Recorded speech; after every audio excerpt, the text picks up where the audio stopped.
Bienvenidos a todos al podcast Hostigamiento Sexual en el Sector Universitario, el cual forma parte del ciclo de actividades organizadas por el Estudio Checopar en conmemoración del Día de la Lucha contra el Hostigamiento Sexual en el Perú. El día de hoy nos acompañan Gabriela Salas, asociada senior del área laboral, y Gonzalo Monge, asociado senior del área de litigios del Estudio Checopar, quienes nos comentarán los principales aspectos que las universidades deben tener en cuenta a fin de cumplir con sus obligaciones en materia de prevención y sanción en el ámbito educativo, y así garantizar espacios seguros y libres de violencia para toda su comunidad universitaria. Iniciemos. Empecemos con lo más sencillo. Gabriela, ¿a qué hace referencia el término hostigamiento sexual? ¿Se trata de un concepto abierto o poco claro? Gracias por la pregunta, Marcela. Hablar de hostigamiento sexual puede parecer complicado, especialmente cuando no tenemos claro qué encierra este término. Por eso me parece muy positivo iniciar nuestra conversación cubriendo este punto. De acuerdo a la Ley 27942, califica como hostigamiento sexual toda conducta de naturaleza sexual o sexista que sea no consentida y que pueda generar un ambiente hostil o intimidatorio o comprometer inclusive la relación educativa. A diferencia de lo que sucede en otros países de la región o del mundo, el Perú cuenta con una definición clara y objetiva de este concepto. Ello en la medida que esta definición incluye 3 elementos de carácter identificable y que son concurrentes. Voy a comentar brevemente cada uno de ellos a fin de que contemos con un panorama un poco más claro de este concepto. El primero de los elementos que compone la definición de hostigamiento sexual está referido al tipo de comportamiento. Se configurará una situación de hostigamiento sexual siempre que se verifique un acto de naturaleza sexual o de naturaleza sexista. Algunos ejemplos de acto de naturaleza sexual pudieran ser las proposiciones sexuales, la realización de comentarios inapropiados, los tocamientos indebidos, inclusive las miradas lascivas. Por su parte, califican como actos sexistas todos aquellos comportamientos que refuerzan estereotipos de género. Por ejemplo, es un acto sexista señalar que las mujeres no son capaces de estudiar alguna carrera en particular debido a su sexo. O también el brindar mayores oportunidades educativas a un varón únicamente debido a su sexo. El segundo elemento a verificar para saber si es que se ha generado una situación de hostigamiento sexual es la falta de consentimiento. Cabe advertir que la ley no exige que una persona rechace de manera expresa una conducta para que se entienda que esta es no consentida. Pues muchas veces por vergüenza o por temor, la persona afectada no puede verbalizar su negativa o su desacuerdo frente a la conducta recibida. En efecto, el foco es otro. Bajo la actual legislación, habrá consentimiento siempre que una persona reciba de manera entusiasta y sin que medie ningún tipo de vicio una conducta en particular.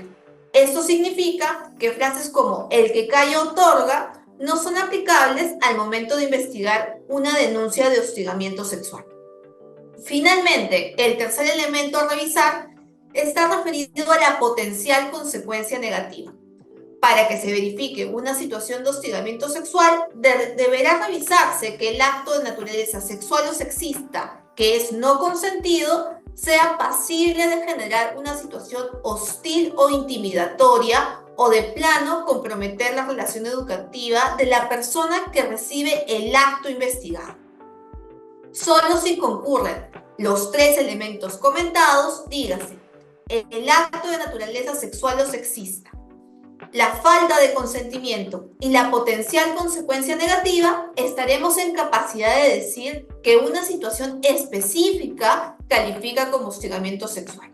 En ese sentido, este no es un término abierto o subjetivo, sino más bien una categoría delimitada y operativa que le permite a las universidades identificar situaciones de violencia de género y actuar a fin de crear espacios seguros. Ahora que conocemos la definición de hostigamiento sexual, Gonzalo, por favor, coméntanos un poco del contexto. ¿Cuál es la situación actual que se vive en las universidades en lo que se refiere a la interposición de denuncias de actos de hostigamiento sexual? La situación varía de universidad a universidad, pero todas deben contar con un reglamento o protocolo respecto del hostigamiento sexual. Así lo dispone un documento elaborado por el Viceministerio de Gestión Pedagógica del Minedu titulado Lineamientos para la elaboración de documentos normativos internos para la prevención e intervención en casos de hostigamiento sexual en la comunidad universitaria. Conforme a estos lineamientos, las universidades están obligadas a contar con un documento interno o un protocolo para prevenir, atender y proteger a la comunidad universitaria en casos de acoso u hostigamiento sexual. No contar con este documento o tenerlo pero no activarlo es una infracción considerada como muy grave en el reglamento de infracciones y sanciones de la SUNEDU. Se trata de la infracción 4.11. ¿Y qué implica que sea una infracción considerada como muy grave? Uno, puede llevar a una multa sumamente alta, una multa que corresponde al 8% del presupuesto anual de la universidad, o incluso a la cancelación de su licencia institucional, es decir, que dejen de operar como universidad. Entonces, atendiendo a la severidad de esta sanción, es que muchas universidades, por no decir todas, cuentan con este protocolo. Ahora, el tema es cómo lo utilizan para atender las denuncias.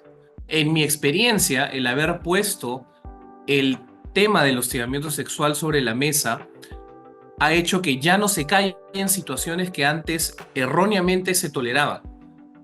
Y al ponerlo sobre la mesa, ya no se tolera la situación, los alumnos son más conscientes de qué es hostigamiento y por qué está mal, así que hay muchas denuncias interpuestas.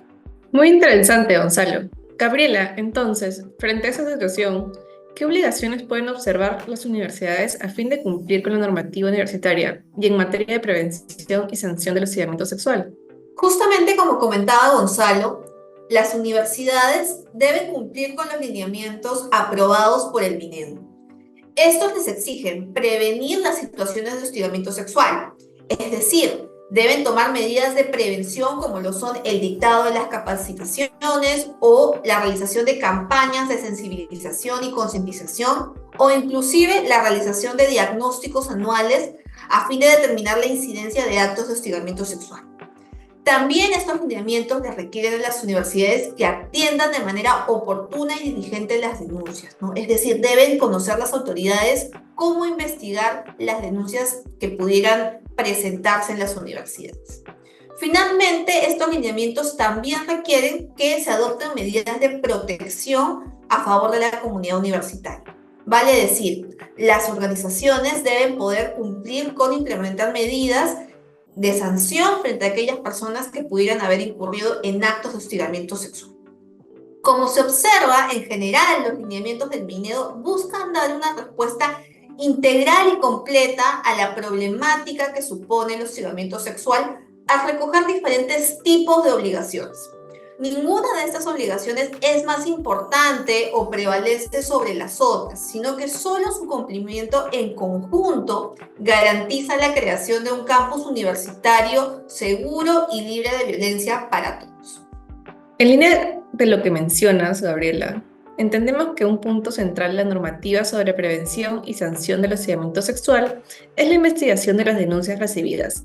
¿Podrían comentar qué consejo darles a las universidades para la correcta tramitación de investigación de estas denuncias? Comencemos contigo, Gonzalo. Muchas gracias, Marcela.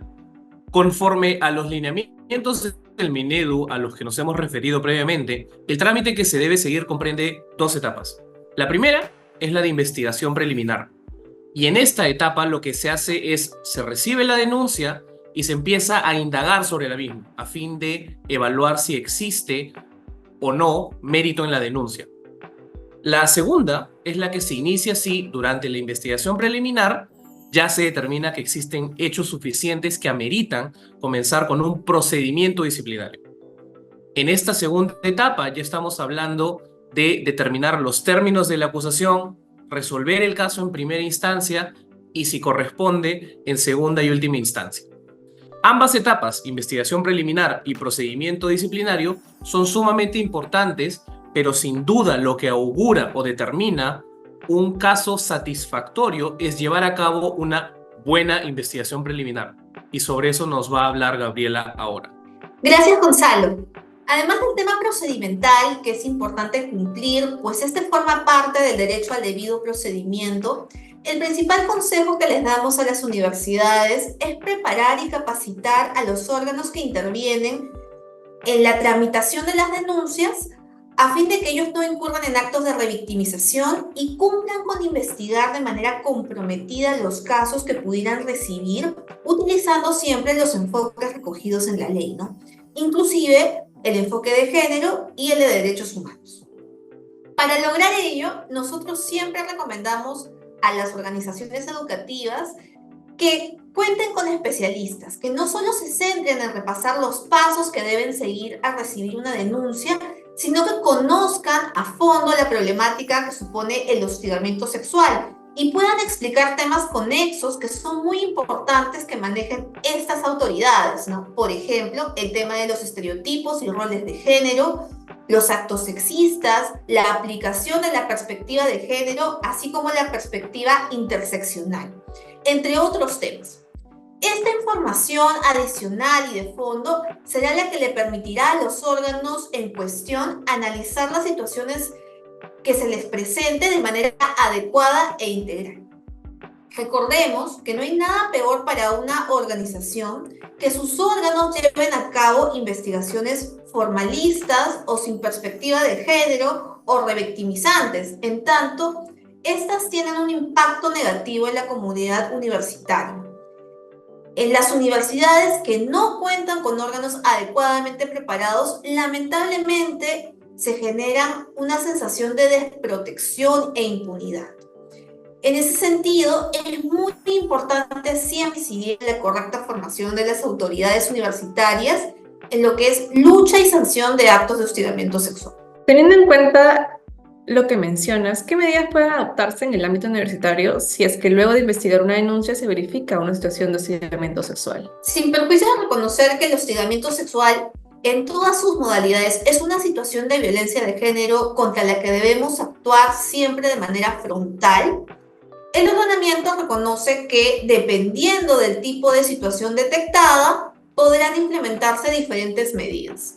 Inclusive, en el ámbito educativo, el tipo de medida también dependerá de la posición que ocupa la persona que incurre en actos de hostigamiento sexual dentro de la comunidad universitaria.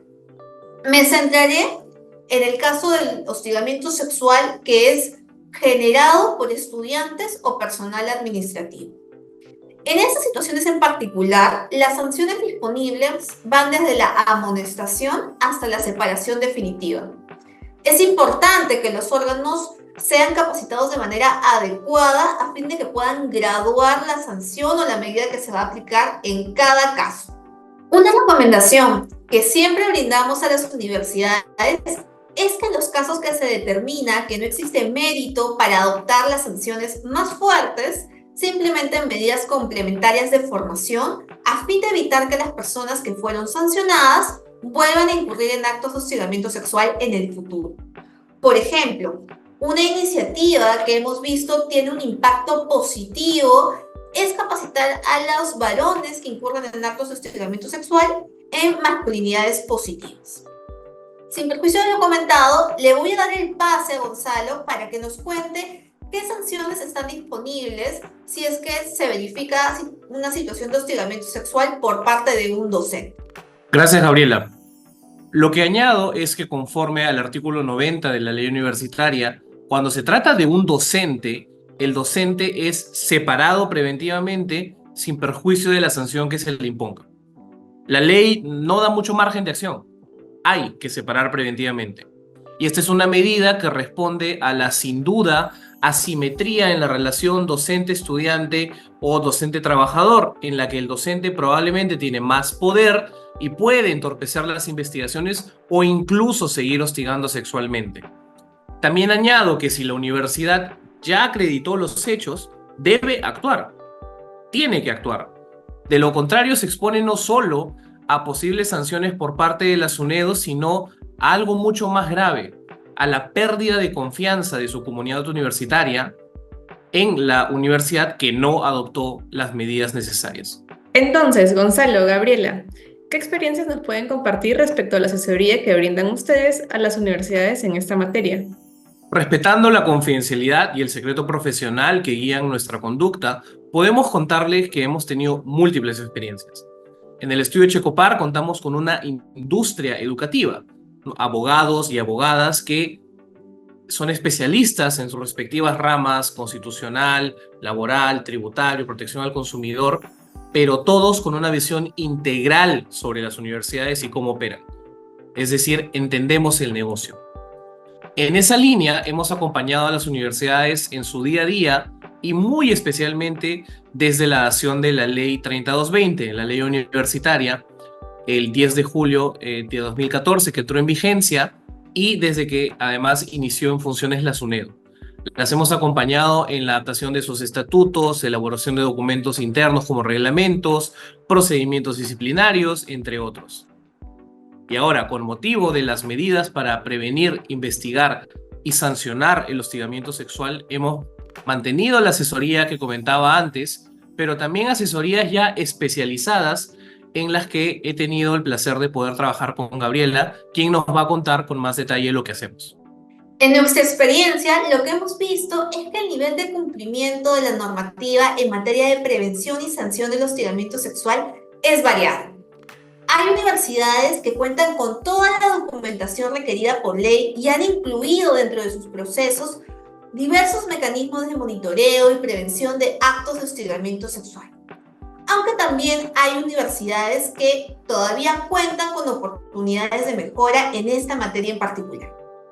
Pese a que la situación es variada, yo quiero comentar que lo más gratificante de trabajar con diversas universidades en esta materia es poder acompañarlas en su camino a la creación de espacios seguros para todos, ya sea para brindarles las herramientas legales necesarias para poder sancionar estas graves situaciones o para sensibilizar a su comunidad. El poder acompañarlas en el estadio que se encuentren nos llena muchísimo, pues como estudio nos encontramos comprometidos con la lucha contra el hostigamiento sexual en todas sus modalidades.